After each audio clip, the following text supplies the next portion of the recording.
This week in Army Bass Anglers Force on Force and the World Fishing Network, we're here in Florence, Alabama. Really my second home where I got my ROTC commission, and I got the Lieutenant Colonel Warren, the PMS of UNA ROTC with me. But he and I are gonna talk a little bit later, but we also have William Tiger who's gonna fish with me today on the TV show, the Season 12 defending champion. So go with us fishing. Whoa! Force on Force features the largest and strongest outdoor military organization in the country.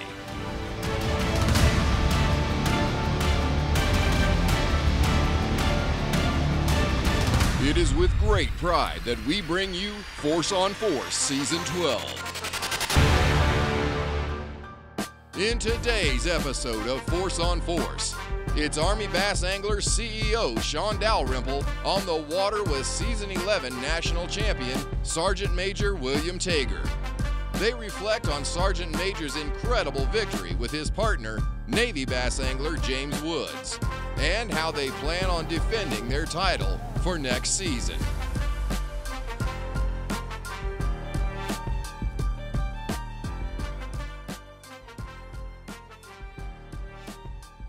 So we're here in Alabama on Pickwick this morning on my, I call really my home lake. I went to school here, got 2 degrees from the University of North Alabama, which is really like 2 miles from the boat ramp right here. Got my commission here. Did a lot of PT here at McFarland Park. We used to take our PT test here, and got a lot of great memories. The UNA fishing team, and caught a lot of great fish here on this lake, including my personal best, a 10-pound largemouth off this place. So here, let's go see if we can catch a smallmouth and largemouth today. Oh.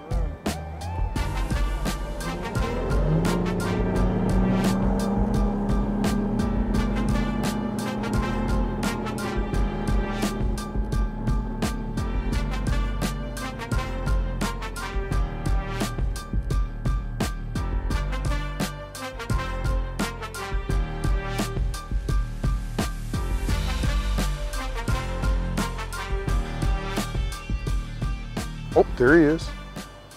Something, probably a little guy. Go ahead, take it. Yep, he's playing with it.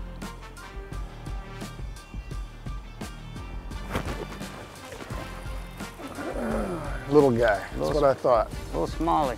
Yep, the red, it's a rockfish. That's a rockfish. That's what banging it. Yeah, them jokers. Used to catch a lot of them in Kentucky. They get you all excited. Look at that red eye. Yeah. Almost like a smallie. Uh-oh. That's what. Will that turn them on? Well, so like normally if you're back there, like, yeah. So you'll start seeing the water come over the rocks right there, and that almost creates like a feeding frenzy for them. Yep. All right. Oh, it's another little dang warmouth. Yep, that's what it is. That's what's moving around like that.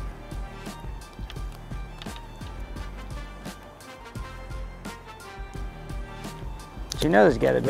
They're feeding on the bottom and suspended. Well, there's some big warmouth. That's what's on there on that screen. Yeah. Well, there's got to be some smallies. Yes. Around it. There's got to be. One would think. There he is. Uh-oh, there we go. Oh, I hear some drag. Did he come off? He came off. That was a smallmouth. Yeah. Well, I heard that drag pull, yeah. Ready? I don't know if he's a smallmouth. Hopefully he is. I think he might be. Oh, yeah. Yeah, there we go. That's what we're talking about, William. Yep. There he is. Nice one. That was a nice one. He pecked it just like that warmouth did. Yeah, I told you, dude. We just got to be real slow and methodical. Yep. He pecked it just like a smallmouth, like the warmouth. Ready? Yeah, just bring him. All right. Yeah, that's a nice one. Good smallie right there, dude. Yeah, buddy. Turn. Oh, yeah. Got him? Good job, got him, man. got him. That's a good job, man. Thank you. Look at that bad boy. Hey, my guide He service. picked it. Yeah. You like that guide service right there? Yep, I do. I was in there just dragging it across through there. So here's the deal. I think that's the first smallmouth we have ever caught on a TV show. Yep. So you had the distinct honor of having catching the first ever smallmouth on Force on Force history. That's the reason we came to Pickwick, to catch beautiful fish like that. The reason we chose to come here and do this show. And hopefully we can catch more of those. Oh yes, So now we know what it is. Now we know it. It's just slow. Strike king. Slow and methodical. You know, yep. we're dragging working, it on the bottom. we're just dragging it.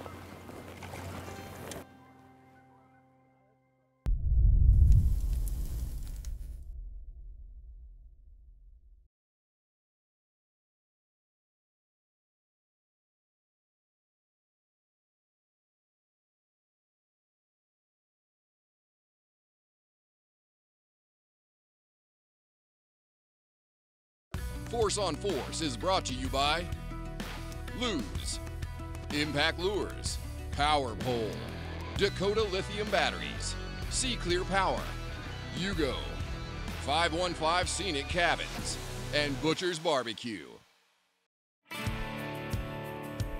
We got my new FXR 21 75th anniversary Skeeter here. We like to call this ABA6. We're going to do a walkthrough and walk around ABA6 and kind of talk you through how we set this boat up. Big thanks to my partners from Lowrance to Power Pole to Dakota Lithium, Sea Clear. That played a big part of this boat. So let's walk up here to the front. I got the Ghost trolling motor first. Got it put on there, and I've got to start with a great trolling motor. Got a 52-inch shaft, 36-volt trolling motor, nothing better on the market. And then I got the new HDS Pros. I got two 12s up here, and I got the two Active Target 2 transducers. My boxes for those are actually inside my rod locker here. And so I can have one in scout mode and one in forward mode at the same time. As we go back here to the back, to the console, you know, I put another HDS Pro 16-inch graft. I like to run one 16-inch graft at the console. I split my screen 4 ways here, and it does everything I need to do. This is all being ran off my Sea Clear wiring harness. I would tell you, if you got electronics and you're not running Sea Clear throughout your entire boat, you're missing out. But I actually have a Dakota Lithium, 135 Dakota Lithium in this box right here. My on-off switch, I can turn my battery on and off. So I entirely electronics battery, don't have any issues with power whatsoever. Got my 0.1 back here, 3 Dakota Lithium 135 trolling motor batteries back here. I'm super excited about having lithiums in this boat. I've been fishing the last 2 days, and they're still, like, you know, running green on me. So really great from that aspect. I did all the install on the power pole. It was really easy. Got that big metal compartment up there, plenty of room for your tackle. Everything you need to put in here, all my Strike King baits. Got a place to put your net. Really love the rod box. Front deck is, the entire front deck is padded. From basically just going forward, it's all padded. So if you're fishing with a partner, no issues. I think it's sea deck material down here is what they call it. But I love this, not having the carpet. So it dries really, really quick. Can't say enough about it. Just a complete cool setup. Seats are awesome. And I would tell you, it drives like a dream.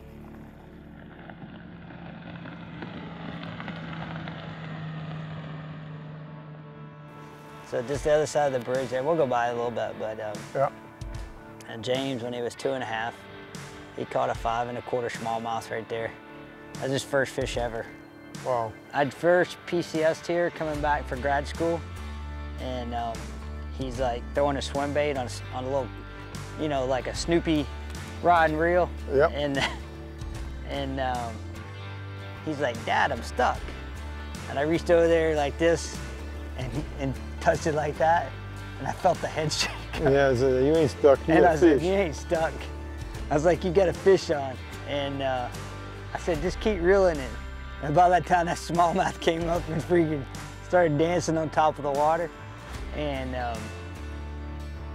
I just let him fight it, and he got it alongside the boat. It took him a while, and I got it in. And dude, you and I could never hook the fish that good ever in our life. I had to get a pair of pliers and got that bait out of his mouth. And they just happened to have the, I want to say it was the TBF was having their state championship was going on that same day in McFarland, and they already had the weigh-in stage set up. And so we ran up there to to McFarland, and I went over there. I said, hey, because I didn't have any scale with me in the boat. I said, you know, my son caught a big smallmouth. I said, you guys mind weighing it for me? And they were like, sure. So we brought it up there, and their eyes got about this big when they did it. They were like, I think we've seen the big smallmouth for the day. And that story became a big deal because Dave Preck from Bassmasters called me probably about a week and a half after that, and they did an article on that fish and about me and James and coming back from Afghanistan.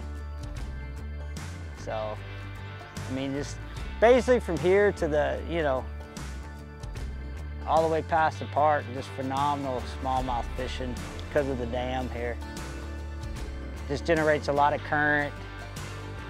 You know, the horseshoe up in here, you know, they come up here to get out of the fast-moving water in the springtime. It's just really, really cool place to be.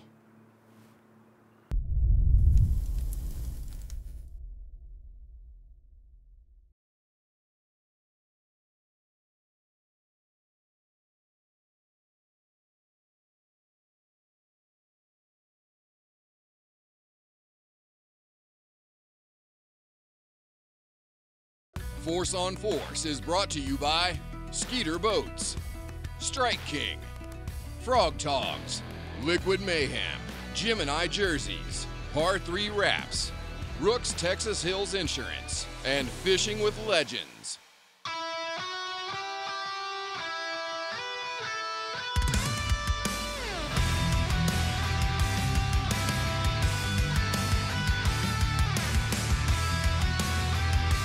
Oh, it's Another little... That's got to be what those are. Yes. Little rockfish. I mean, they're right there. You can see them on that active target. You sure can. I just need to look for more of that. Yeah. So, William, you won season 11. Yep.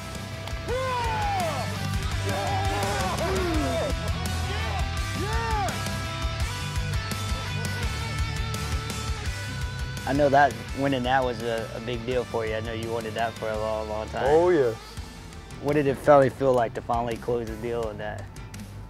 Well, I kind of had a warm and fuzzy because I hadn't ever caught that many fish before, so I was like,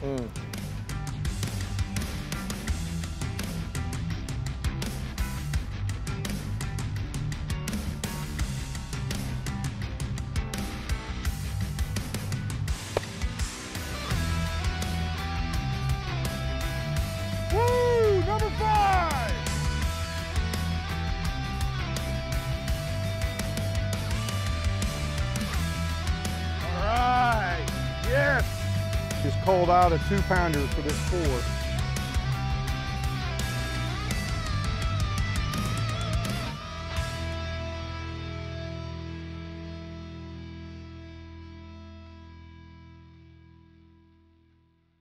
Now, what I will tell you, I was worried about Cole because I know he can figure out how to catch some fish. Get him. That's a big one.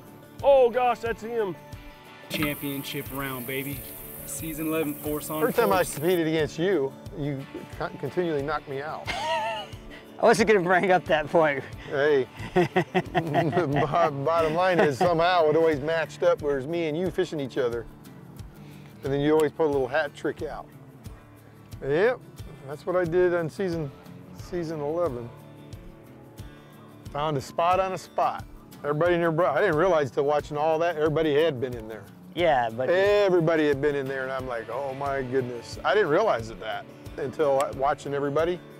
But then what I did pay attention to is where they were fishing in there. Yeah, and that's what they didn't find. And that was where that active target really made a difference in there. Oh yes, it did, because it gave me confidence that I knew they were there. It was just a matter of time of them biting. So Lieutenant Colonel Warren, you're the professor of military science here at UNA, basically battalion commander, you know, teaching the next crop of lieutenants to come out of UNA. How awesome of a job is it to have that responsibility to do that? It's a wonderful job. I really love it. I really love the opportunity to teach the next generation of Army officers what it's like to be a soldier, what it's like to lead soldiers, what it's like to believe in themselves. The foundation is set here at the University of North Alabama, and we just hope that they'll heed the lessons learned, leave here, and go and be as successful as they can out in the force. I would tell you, so a lot of the stuff that I learned right here at UNA, and I took that and I use it throughout my entire Army career. And it's one of the many reasons that I go work with West Point cadets when we do the college fishing deal, and they've actually fished on a TV show with us. But those same lessons that I learned here at UNA are the lessons that I passed on to them. And what's really cool is to think about lessons that were taught here at UNA are getting passed on to cadets at West Point. So UNA has a long tradition, and we continue to pass that legacy on. And I think for a lot of viewers, a lot of people don't really know that ROTC provides the majority of the officers in the officer corps for the Army. And I think, you know, if you're looking to go that officer route, you look at ROTC, and particularly look at UNA. I mean, it's a beautiful place, beautiful campus. I mean, we're here at McFarland Park. Yes, I've taken a lot of PT tests down here at McFarland. We've done a lot of 2-mile runs, but it couldn't be a more beautiful place to go to school, and a lot of great lessons to learn. So tell us, what can ROTC do for a young person these days? For a young person these days, ROTC can really build the foundation of what they are to become. You know, a lot of people are looking to get those values, you know, to have a stern base on self-belief. We want our youth to be leaders. We want our youth to lead the way. And ROTC here at the University of North Alabama is a place that you can do that. I think it starts with the fundamentals of being a soldier, showing up, right place, right time, right uniform, those things that we always ask for people in organizations, putting them in charge of things that they wouldn't necessarily be in charge of as a regular college student. You know, when you're in ROTC, you're given a leadership position. You get a chance to test your mettle and kind of see what you're made out of, both mentally and physically. I couldn't agree more. I mean, very well said. People ask me, and I always say, you know, we have the most important job in the United States. We're giving the sons and daughters of the American public, and has to help them finish growing up and bring them back in better condition than they were brought to us. And you summed it up in a more poetic way than I ever could do it. But that's exactly what it is. It's you know, about building, you know, more than just the future lieutenants. It's all those things that go into making them a better individual. Appreciate it, and thank you for all the hard work you're doing there. No, thank you. Cool? Cool.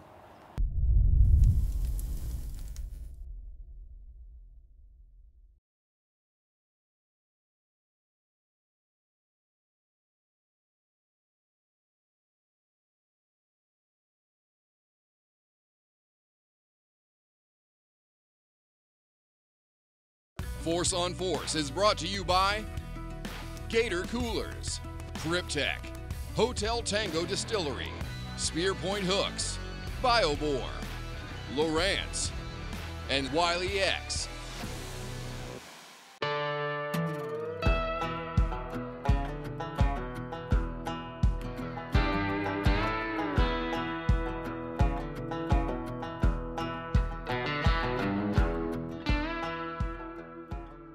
Oh, he grabbed it right by the boat. Oh, it's a white bass. Big white bass, yeah. I was wondering where they were at. Usually them jokers hit this thing. Yeah.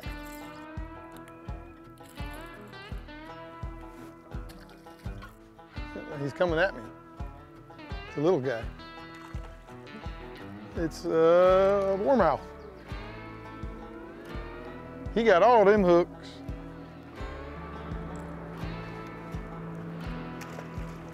Well, I figured out the bait they like. What you got? A skipjack. Oh, skipjack. Do not want that in the boat. Looks like a big old minnow. Do not want that in the boat. Old G3, where I was staying at, he'd be wanting that sucker. He'd be what? He'd be wanting that sucker. What's he use it for? Catfish bait. Oh.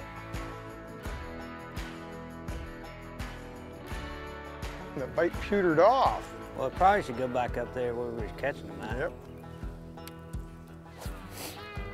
All right, let's hit that honey hole. Huh? I said, all right, let's hit that honey hole.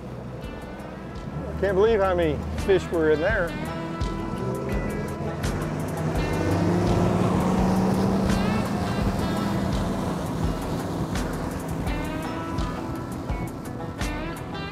So, William, is there anything significant about, the last year when you won that you remember as we get ready for going to next year and defend your championship? Is something that's significant that stands out about that season? I don't know what's going to come in this next season, defending my championship. One thing I've learned is being at the right place, at the right time, fishing with the right stuff, and making the right decisions. So I'm looking forward to defending my championship. See what I have in store for us. Yeah. Keep us guessing. Well, I kind of keep it fair across the board. Because you never know, I might have to fish in the next one. Well, the other thing was, significant, and I didn't really think about it, was after the first episode, I had 19 pounds. I'm like, wow, I thought I was going to burn the hole out. Yeah. But when it was said and done, my spot on the spot paid out, and it averaged me 17 pounds per episode. So that was pretty significant, because I don't know if that's been done. All I got to say is, I hope you win. Okay. In season 13. Yep. But always know, you never know what's going to happen. So make sure you guys come back for season 13. Ooh. Cool. With Tager's eyes set firmly on the prize, we can't wait to see what he'll bring to the table in the upcoming season. Be sure to join us right here in season 13 as we get back to the competition and see who will be crowned Force on Force National Champion.